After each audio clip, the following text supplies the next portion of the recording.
Welcome to kit channel. ఈరోజు మెంతాకు పలావ్ చేస్తున్నాను. 2 టేబుల్ స్పూన్ ఆయిల్ వేసి పొడుగు తరిగిన ఆనియన్ వేసుకోవాలి, కరివేపాకు, పట్నాలు పచ్చివి, క్యారెట్ సన్నగా తరిగినవి వేగిన తర్వాత అల్లం వెల్లుల్లి పేస్ట్ వేసి పచ్చి స్మెల్ పోయేంత వరకు వేయించుకోవాలన్నమాట. ఇదిగోండి వేగింది. ఇందులో టమోటాలు వేయాలి.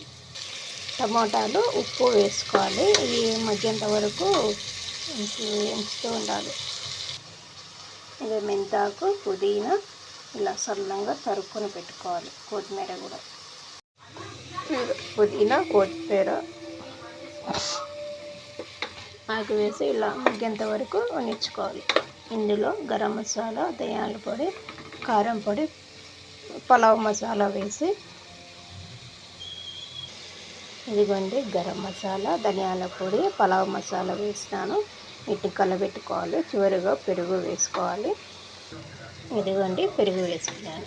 కలుపుకోవాలి. ఒక 5 నిమిషాలు ఇలా ఉంచుకొని చివరిగా రైస్ వేసుకోవాలి. ఇదిగోండి ఇది ఇలా గట్టిగా ఇంతవరకు ఉంచుకోవాలి. ఇందులో ఇప్పుడు చివరిగా రైస్ వేసుకోవాలి.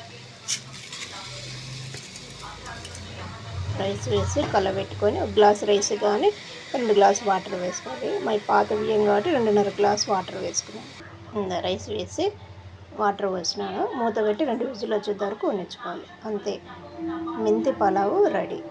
సబ్స్క్రైబ్ చేయండి. మెంతి పలావు రెడీ. ఇందులోకి ఎగ్ కర్రీ అన్నమాట.